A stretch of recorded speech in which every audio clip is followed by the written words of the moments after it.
Uh, yeah, karibu sana kwenye channel hii. Leo nataka tuzungumze kuhusu jambo moja muhimu sana ambalo watu wengi nafikiri hawalielewi vizuri. Nayo ni IQ, kwa maana ya intelligent quotient, au kwa lugha yetu tunaita kiwango cha akili. Watu wengi wanaamini IQ ni kitu cha kuzaliwa nacho tu, kwamba kama hukuzaliwa mjanja basi ndivyo ilivyo maisha yako yote. No. Lakini ukweli ni huu, IQ inaweza kuongezeka, kwa maana inaweza kuwa adjusted. Ndiyo, akili yako inaweza kukua, kuimarika na kuwa kali zaidi kulingana na tabia unazoishi nazo kila siku. Leo nitakushirikisha tabia halisi zilizothibitishwa kisayansi ambazo zinaongeza IQ yako taratibu, lakini kwa uhakika sana. Kuwa hapa mpaka mwisho, kwa sababu nafikiri tabia hii ya 7 huwezi ukaignore kabisa, lakini ina nguvu sana. Ya kwanza ni kusoma kila siku. Hapa tuelewane, sio kusoma mitandao au sio kubrowse mitandaoni. Kusoma hapa nazungumzia kusoma vitabu.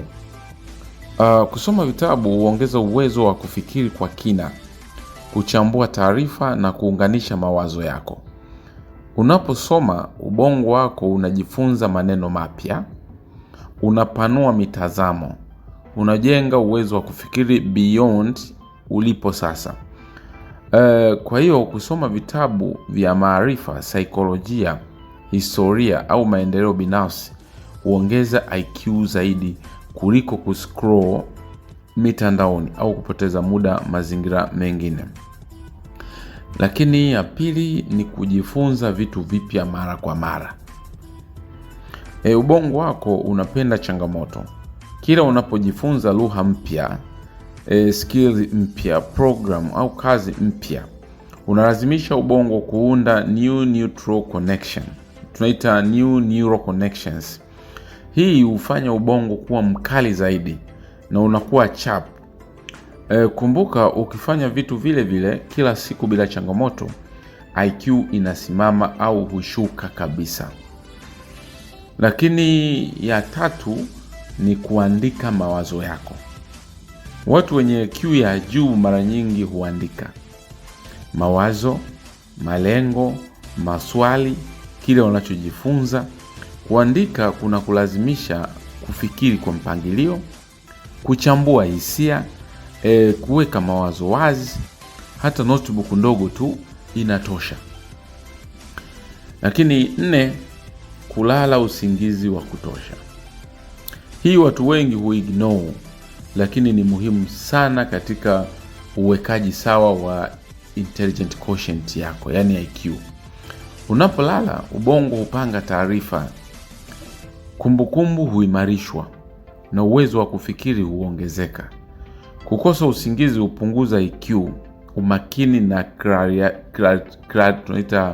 clarity, na mpaka creativity inashuka chini. Lakini 5, kufanya mazoezi ya mwili. Mazoezi sio kwa ajili ya mwili tu, ni kwa ajili ya ubongo pia.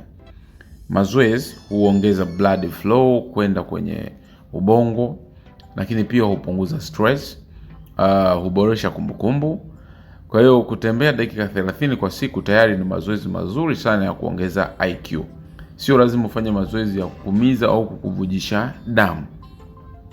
6, kupunguza matumizi ya simu kupita kiasi. Switch apps kila dakika kuna uchosha ubongo. Hii hupunguza umakini, lakini hupunguza deep thinking, hupunguza uwezo wa kutatua matatizo. Watu wenye IQ ya juu hujua kudhibiti attention yao. Usiwe addicted na vitu ambavyo haviongezi IQ yako. 7 ni kujizunguka na watu wenye akili. Akili huambukiza, elewa hilo. Ukikaa na watu wanaopenda kujifunza, wanaouliza maswali, wanaofikiria kwa kina, na wewe akili yako huanza kukua. Epuka mazingira ya umbea mwingi sana na mawazo hasi. 8, kuuliza maswali baada ya kukubali kila kitu. Watu wenye IQ ya juu sana hawaamini kila kitu wanachoambiwa. Huuliza kwa nini na vipi. Tabia hii hujenga critical thinking ambayo ni msingi wa IQ ya juu sana. 9 ni kutafakari. Hii tunaita ni deep thinking. Kutenga muda wa kukaa kimya, bila simu, bila kelele, kunaupa ubongo nafasi ya kufikiri kwa undani. Hii huongeza clarity ya mawazo na busara. 10 ni kuepuka multitasking. Multitasking ni ya kuepuka sana. Kufanya vitu vingi kwa wakati mmoja hupunguza ufanisi, hupunguza uwezo wa kufikiri, na watu wenye IQ ya juu sana hufanya kitu kimoja kwa umakini mkubwa sana.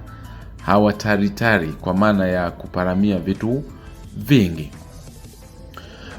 IQ sio bahati, lakini ni matokeo ya tabia za kila siku. Japo watu wengi wenye IQ kubwa huzaliwa nayo, lakini IQ unaweza kuiboresha au kuiongeza kwa namna ambayo nimekuelezea hapa. Ukianza leo kusoma, kujifunza, kulala vizuri, kufikiri kwa kina, ndani ya miezi michache tu utaona utofauti mkubwa kwenye namna unavyofikiri na kufanya maamuzi, kwa maana ya decision making.